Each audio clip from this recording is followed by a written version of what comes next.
Welcome back. Hello. It's the Jerid and Brian podcast, episode 6. I'm Brian. I'm Jerid. 6 episodes in, man.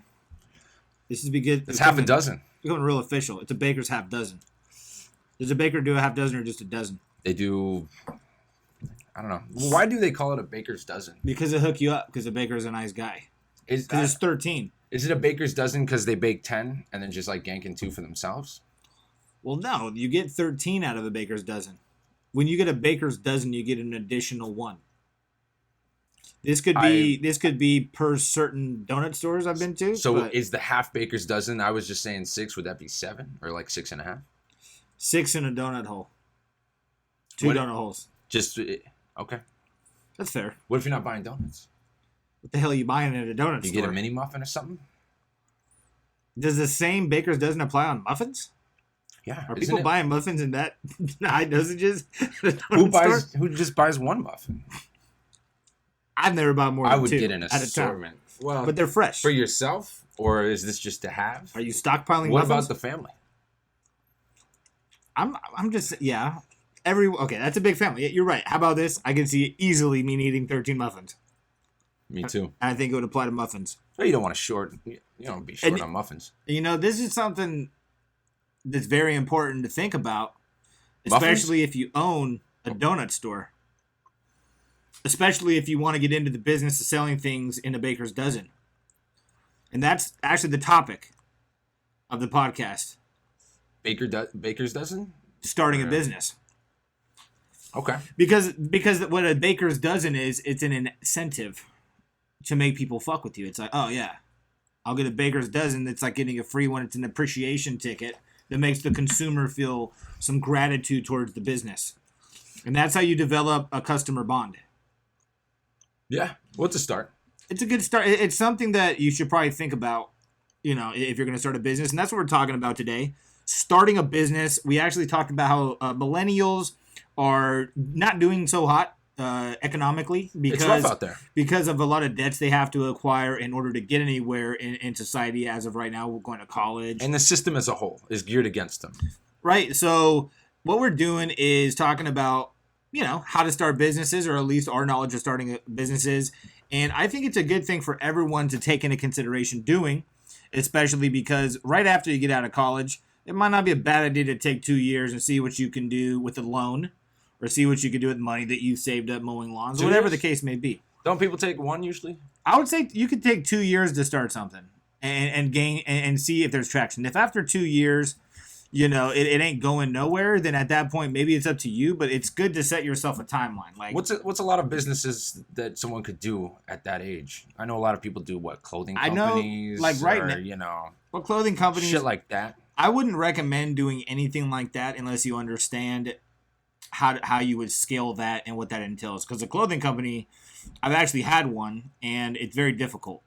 Because there's a lot of clothing companies out there. There's really not a huge barrier to entry, which means how easy is it for me to get into this industry? It's brutal. If anyone can go to, let's say we're in LA, right? Or we're near downtown Los Angeles, which is like a mecca of wholesale and distribution items. So I can go down there and buy a t-shirt for $2, $3, let's say, whatever. Maybe less, maybe more. But a very small amount compared to what you would get them for elsewhere. And go have someone print that would be willing to print me 10 shirts. So if the barrier to entry is being able to go to downtown and know someone to print shirts and then getting a little business license at the city, you might be talking about within 1 day you could be fully operational in that industry. Yeah, but you need to start with some sort of something, some hype or something. Because if I'm just some guy and I don't have a whole lot of friends, or I don't network very well, I'm not very social, it's going to be tough to sell a box of shirts, much less a car full of shirts, So maybe that's a good place to start with. If you're going to start a company, what are the aspects that you need to be able to succeed in? We're making a list. We're going to check it twice. Once is enough. Yeah, I was going to say I can keep going with that song, or it's just going to get weird. Were you gonna? Nah, dude, but it was a thought. We're filming this shit, dude. It was a thought. Yeah, I know. It would have been weird. So yeah, you got to be social. You need to have some sort of networking. You don't need to be social necessarily because not everybody is doing this on their own. Some people have partners. Some people have friends that it's easier to pool money together sometimes. Is that rule too? Is that it's better to start with somebody? It's hard when you're on your own, especially if you don't have all the traits necessary. Well, that's why in making a list, you got to nail the first thing. What I was going to get at is what's needed. What are the components needed to successfully make this business successful? Marketing and capital? Well, not in all companies. I mean, yes, but marketing, capital, some things don't cost as much. But if it requires you to be a social person, if it's all done online, if you're doing social, or if you're doing web securities, which is like one of the top industries right now to get into, I don't know how social you necessarily need to be. You're not really having to pitch people. I guess it depends on the business. Let's say on a scale of 1 to 10, you have to maybe a 4. And so you got to be as social as the person that probably you're talking to. But if you want to do anything that demands person-to-person conversations or maybe somewhat of a closing process and selling the product, you need to have some social skills because sales demands that. And if you have a product that is a low-level barrier of entry, like you said, you need to have an insane marketing strategy behind you. Because if I just go start a clothing company, it's easy to get a product into a store. Maybe it's not easy compared to other things you could do. It depends on the product in the store. But it's easier to get a product in the store than it is to get it out of the store. Meaning, I can go get my product placed on a shelf, but someone going and buying that product is not on me. Do you know what I'm saying? Unless I have a strategy in place to get people going there. You know, Disneyland or Coca-Cola spends $1 billion a year on advertising, and it's like the richest company. And they spend that much money on advertising. And it's the most known brand. Think about that. It's the most known brand on the planet, and they still spend $1 billion a year in advertising. You go to some third world countries, and the only kind of development they got is places that Coca-Cola is putting stuff up and putting signs up and street lights with their name on it. It's like they spend that much on notoriety wherever they can. So, yes, if you're going to do something where it's like referral based, if you're doing a service that you can find a few people that need it and work from there, maybe your marketing doesn't have to be great. But if you're doing anything product, yes. And what are some ways you could do marketing? What are in your opinion? What's the best? I would say right now it would probably be the most beneficial to be somewhere online, like, you know, the Instagram thing or a Twitter thing, a Facebook thing, a website. These are things that I think move a business nowadays, as opposed to if you were in the 80s, none of these things would have been shit. Yeah, if the average person is on their phone 8 hours a day, you probably want to figure out how you could be part of that 8 hours. Get on that phone, yeah. You know what I'm saying? So that's one thing. Figure out what are your strengths in driving this company. If you don't need anybody else, maybe you could do it by yourself, and then as you make money, you could bring people on board, or you could offer people the ability to invest in you, and go from there. If you do need some social skills that you're not capable of, maybe it would be smart to find somebody to partner with and let them be a strength in that section, because most people that are highly successful in social skills and sales, generally speaking, aren't tech savvy, aren't the techest of techesty people. You know what I'm saying? In my history, like people that have strengths, it's usually best to let them run in their avenue. Yeah, well, everyone's got different strengths. Do you know what I'm saying? It makes sense to partner up like that. So obviously, that would be a thing to do. Assess what you need to make this company successful as far as duties and people. And is it realistic? That's another thing that's important. Is it something that is realistic in terms of the business goal, or realistic in terms of something you want to do once you have it? You know, a lot of people think, this would be sick. And then they have the business and they fucking hate it. You know, like a bar business. That's the classic one. Everyone wants to open a bar. And isn't that statistically the worst failing business or something like that? Most bars die within a year. Or most companies die within a year. Yeah, I think bars maybe are in the top percentage all of that. It's a tough one. And everybody likes to drink. So that really goes into what are you doing wrong? There must be an internal issue. So the second thing is capital. Let's just start with capital. So if you're starting I thought we were already on like the fourth or fifth thing. I don't even know where we are on this list. No, I'm saying right now skills. What are the tools that we need to build this house? Right? What initiative? You need to be that type of person. So we could keep going with it. We can keep going. Yeah, I get you. So number one, tools. Okay. Skills. I think if you don't have any fucking skills, it don't matter how much money you got. I mean, unless your skill is marketing and you have a lot of money, then maybe you have an option. The money thing's important. So number two, I would say, is capital. If you're going to start a clothing line and you want to make, what is your goal? You know, maybe write a business plan. What's your goal? If you want to make $5,000 in a month, how many shirts do you have to sell in a month? And how much part money of the plan. is it? Exactly. So you got to figure out how much capital is it going to take for you to run this business. If you're looking at doing it as a side hustle at first, and you're supplementing your income and you're building it, and you have a job as well, you can get by with less. But if you want to really jump into something and make like money off of it, or the potential to make money, you got to start with some capital, and you got to be able to get enough product to make yourself some money. Right? This is fair. It's pretty fair. So in doing that, I don't know how crazy in depth we're getting, but in different anything. In different industries, there's different margins. Do you know what I'm saying? So I would recommend right now for anyone looking to start a business, I would lean towards. Is that how you say it? Towards. Towards. Towards. I thought you meant torrent is what I thought you meant. You know, like you used to rip torrents. I was like farts. No, it'd be like if you're Super stealing music. Song. Yeah, torrent. So I feel you. So cool, man. So but I don't know what you were just saying. It's okay. Oh, towards. So if you're going towards opening up a company, I would suggest to do something non-inventory related. Possibly make sure that like inventory is you've run out bitch. of all of your options for non-inventory before you go into inventory. Me and myself, even you, we did something together. It's always been inventory based, and when it comes to inventory, unless you're making the product, unless you're growing the tree that's producing the fruit, and you own the machine that's making it into juice, you have less control over the flow of your business. You have to think about the future big time. Yeah, and there's many times where I actually just lost a manufacturer for a product of mine that I've been selling moderately well for, let's say, a year or so. If not great, but the factory decided, oh, we don't have enough business in this category, so we're going to not get any more raw materials for this. So it's like, you got to make sure you find suppliers that are stable, consistent, and willing to work with you. But if you could avoid inventory, I would lean towards like what kind of services you provide. I was thinking like apps. I think that an app would be a sick and not easy, but relatively basic way if you have a good enough idea and you know people who could generate an algorithm or put something together. They're generally and set it up expensive for you. to make. They can be. But that's another thing. If you have a great idea for an app, right?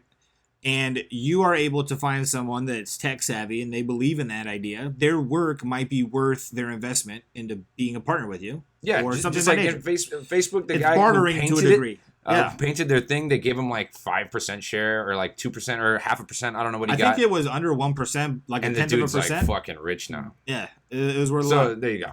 You never know.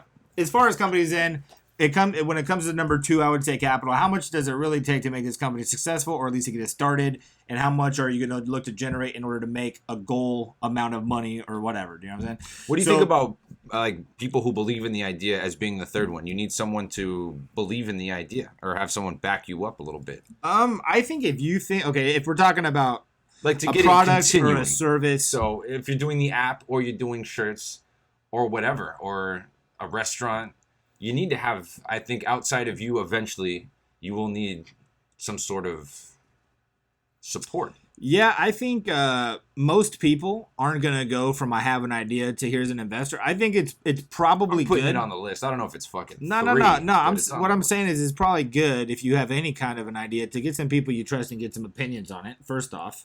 Do you know what I'm saying? Well, I mean, to help, like a street team. Like if you're in music, you get a street team. Oh, I got you. That kind of thing. I thought you just meant in general, like how do you know if it's a good idea or not? I was like, feedback on You're going far with it. You already got the capital. Okay. I just mean in general. But we don't know if it's a good idea. I'm talking street shit, So assembling people, okay, well, I mean, if you present an opportunity that you believe in a lot and you promote that energy, and you're able to at least have some outreach through social media, through Instagram. I mean, Instagram, it ain't that hard to look through hashtags, find people that share a similar interest in you, follow them, shoot them a message. It's a bit creepy, bro. But who cares? What is it there for? I mean, it's not like I'm saying to go up to someone's fucking window and look in it. I'm saying go on a site that someone signed up for social interaction and interact with a motherfucker that used a hashtag trying to get attention off of it. It ain't that creepy, bro. Is it? Maybe. You went a little far with the creepy. It'll be fine. I don't think it's that creepy. So what I'm saying, how about this? How about this? Think 3 is? Number 3 is to be okay being creepy. You know what I'm saying? Is that 3.5? 3.5 is it's okay to be creepy if you believe in it enough. Because it would be creepy if you said, "Hey, I got this weird idea. You want to come to my house and put on this suit and I'm gonna throw oil filled balloons." Sticking with the creepy. That would be creepy. Balloons. I don't fucking know, bro. Off the dome, or was that was just written down? So that's so a what else do mistake. you think we need? So what I'm saying though is just finish that off, unless I didn't butcher it enough. You know, it doesn't matter. I forgot whatever point I was trying to make. We're going to 4. We're going to 4. So, but it is okay to have outreach, because how else? How about this? How else are you going to find a street team? Give me your advice. I don't know. That's what we're rapping about. We're just figuring it out. But I would say that is pretty much how you're going to do it these days. Socially, it would be social networking. I just don't want to give creepy advice. I don't want people to hit people in a similar situation. You know, like I don't know, if you're into shirt business, go to a convention that does shirt stuff, or something like that. You got to be inventive. I don't know. I don't have a fucking business. I mean, I guess it also depends on what is the opportunity you're given. If you're gonna pay somebody $50 to hand out 1,000 flyers, it might be easier to find somebody. You know what I'm saying? So you might want to find some people, like you said, to share that interest, that share your vision, so forth and so on. So the next thing, I guess now we're going into we talked about money, everything. What would the next step in your opinion be to starting a business? I don't know. It's either going to be expanding or having it be bought out. What are you starting it for? If it's a passion, you're probably going to want to hang on to it and expand it in a way, find some investors. But then you lose, like that was something we ran into, is should we find investors? But then we lose a lot of, maybe ideas, or you have to pay back. So that could be an option. Or if you want to just build it to sell it to do something else, you could do that too. It really depends on where your heart is for the business, because you have to have some sort of, it's got to come from somewhere. Yeah, I guess. Okay. If you want it to really succeed, I think. Okay, so you hit on a great point. Why are you starting this business? Is it multi-level, or is it strictly, like you said, for money? I could sell this in a few years, I can get acquired, so forth and so on. If it's a passion that you love to do and it's like an extension of you, you're probably just going to want to figure out, how do you continue to scale this business? Are you doing it online? Are you doing retail sales in other stores? Are you looking for distribution? Your supplier? I mean, you want to think about all your costs, because like right now there's a trade war with the U.S. and China that's raising prices on shipping certain objects 25%. So there's a lot of things to take into consideration, right? But if you're looking to start a company and you want to sell it, the best advice I've ever heard, just dab my sweat off real quick. The best advice I've ever heard in regards to how you know if something is going to be worth millions or billions is, how realistic is it for 1 million people to want to use this product? When it comes to Facebook being worth however much money it is, let's say, it's because they have 65 billion users. So are you creating a product that everyone would possibly need to use? That's how you know if you guys saw them that big. So I guess what I'm getting at is, the best advice is try to think of a product that almost anybody would want to use. Like Apple is worth trillions or something, right? Dude, yeah, I don't know. Apple's so far past. It's crazy, but like they're the example of like how many people have iPhones. And isn't it Amazon? Is it Amazon now? It's still Apple, like then Amazon? Everybody I'm not sure how that works. Like everybody on Earth, well, not everybody on Earth. Most just people, like 65 billion people are on Facebook. There's only 9 fucking billion people on the planet. No, it's worth 65 billion. Oh, cool. My bad. Oops. So what I was getting at, is there 9 billion people now on the planet? It's 8 and change. Wow. Maybe I could be off. We'll meet in the middle. It's okay. So it's not that important of a fact. There's billions of people on the planet. So it's probably an important fact. I wouldn't say it's not important. It'd be cool to know. It's not even important. Like, how far away is the moon from Earth? Okay, so what are you thinking? 250,000 miles or so? But it'd be cool if I was like, 247. I know the sun is 93 million miles from the Earth. It sounds cooler than a guesstimate. What I'm getting at... And I know that the moon is 1 light second from Earth. What's 1 light second? Like a light year, that's 1 light second. It sounds like a light second, like a third of a second. It's a cool light second. Dog. It's like when you're driving and you're not thinking about time so much. It's a cool light second, pimp. So wait, I think it's fucking. I think there's 7.65 billion. That was. Why not get exact on numbers, pimp? That's the one area you could get exact and get and do a good guess. All right, I'll go 7.9. I'll $1 bob you. You know what I'm saying? All right, so what are we doing? That sounds like a special. A $1 bob. A $1 bob. That's the price is right. There you go. So how many people? Okay, here we go.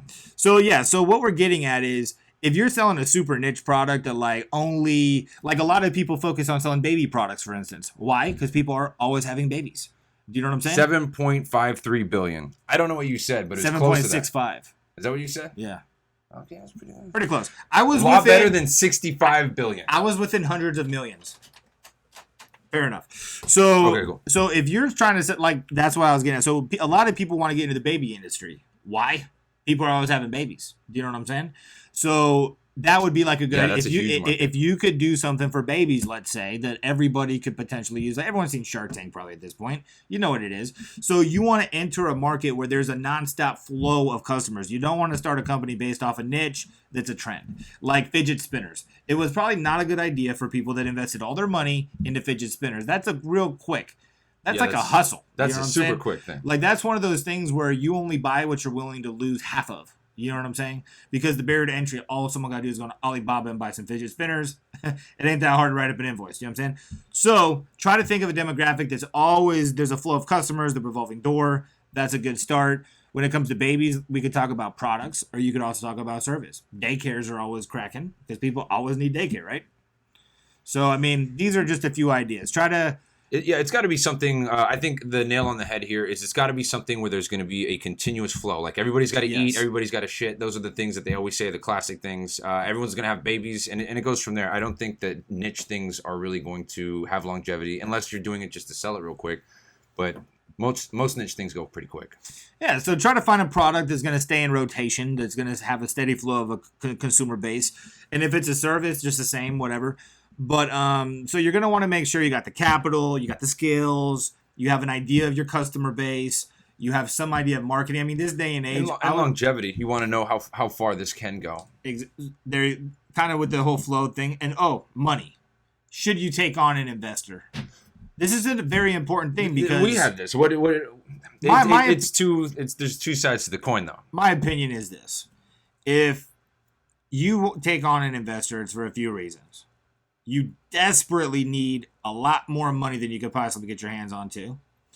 Or you want somebody that expands your reach, that expands your capabilities of your business. Like, if I wanted someone to invest in my water business, my bottled water business, I would hope that, like, they either have tons of money or they have connections into distribution channels into, like, Ralph's. Those should be the only reasons you really take on investors. Other than that, it's going to get diluted. Because some people do it because they find it a way just to get some money, and maybe they're... Yeah, but yes, those are the two reasons. My advice would be, if you could take a loan out, that would be your better option. Because if you take on an investor that's only offering you money, how about this? In the scenario that you just need money, I would always recommend taking a loan out if possible that you could pay back with interest. Because most loans are going to hit you at 20% if you have bad credit. So let's say you need to borrow $10,000 to get something off the ground. You're only going to owe $2,000 for 5 years. And be realistic about how much you're going to do. You don't want to go pulling like $80,000 out just to make a big business quick. So realistically, what you just did is you took on an investor, the bank. The bank gave you a $10,000 investment. And the bank is saying, look, we're not your partner. We just at the end of $12,000 being paid back. And you have 5 years to do it if you want. Do you know what I'm saying? So, like, I would say if you could get a loan from a bank, not a person, a bank, that'd be your best bet because you don't have to give up any ownership beyond that loan interest. And then in a year, let's say, you've grown your company, you've hired people instead of bringing people onto the team, you're able to maintain the equity. You could ask for an investor to offer you way more money than that $10,000 for potentially less than 20%. Because you proved you can do it. You know, like, because I'm starting a venture right now, and I do have a few people because I've done, like, not so many things, but I've been in a certain industry for a while. So people are like, hey, man, how much money would you want to be partners on this? Or how much do you need? And it's like, well, if I have enough to establish the company and to get it moving, and I'm fortunate enough to have that, then I would rather run this company for 12 months, invest in it myself, so in a year I can have something worth a lot more than right now. Because they might be able to get in for a minimal amount for a lot of my equity because they feel, oh, well, what have you really done? It's all based off of their belief in me. It's always better to have establishment in a business before you take on investors, in my opinion. You know what I'm saying? Yeah, and basically, what's important about what you said is they could come in lower, and once it gets bigger, they get a bigger piece when they didn't have to put in as much. So that's important, especially if it's your baby, if it's something that you really care about. And if you're really passionate about it, then it shouldn't be an issue to work hard. Do you know what I'm saying? That's true. Like it isn't hard to get an 18-year-old or a 16-year-old to play Fortnite for 48 hours straight. Like, if you don't have the same amount of passion that a kid playing Fortnite has, maybe, it's going to seem like way too much work for what you're getting out of it. So that's why, again, it's very important to either have a lot of passion or just be laser focused on that sellout point. You know what I'm saying? Because that's the other thing. It is challenging. So make sure you have the passion, and it won't feel like it's so much work when you're having to build it for that 1 year without taking on what could seem like some crutches. Someone throws you $100,000, it might feel a little bit easier, and maybe you can expand faster, but it's a risk you take sometimes. It's business, right? I mean, maybe you should have taken it. The whole thing is risky. It's all a risk, and that's the thing. You got to be willing to do that, because most of the times you can't cut a check for a while. You got to be able to make sure you can sustain and float. Yeah. A lot of people sink, and that's where the 1 year thing comes in that we were talking about at first. It's difficult, man. I mean, like owning a business, and I haven't been the best business owner. I don't have certain things in place that I should. I mean, I'm always working. I'm a sales guy. You know what I mean? So like, all I'm doing for the most part is sales. My whole business plan is sell. You know what I mean? Like, what do I got to do? I got to sell some shit. I got to call some people. So it is important to have all your ducks in a row. But one thing you got to know, like you just touched on, is be willing to take the risk. Do you know what I'm saying? You got to have some guts if you want to make money in this world. Because if you start a company and you're doing pretty well, chances are there's a lot of competition, or they're going to start competing with you. So business is a risk, but if you're passionate, obviously it's a payoff. I'm kind of getting repetitive at this point. Well, we're winding down anyway. We're good. We're good. But I guess I think that's an important thing that I don't know where this list is anymore. But I do think that who knows, something on there should be. You have to keep in mind there will be competitors, whether it's something you're jumping into that already exists or something that you are initiating. This is a new idea. Somebody else will very quickly jump on that too. There will always be a Pepsi and a Coke. So, and you have to be willing to overcome that. So not only do you have to overcome all the things that we've been talking about, but somebody else basically knocking you down the whole way. So that's something you have to make sure you can do or handle. And on that note, the best way to avert a lot of risk is by strategy.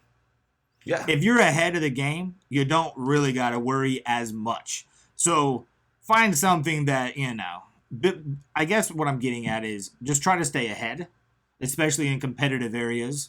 Like in technology, how long can you really sell one piece of product for? Like 6 months? Yeah, that's the computer example. Always. So the I guess computer now example. we're just talking more about like certain industries, but yeah.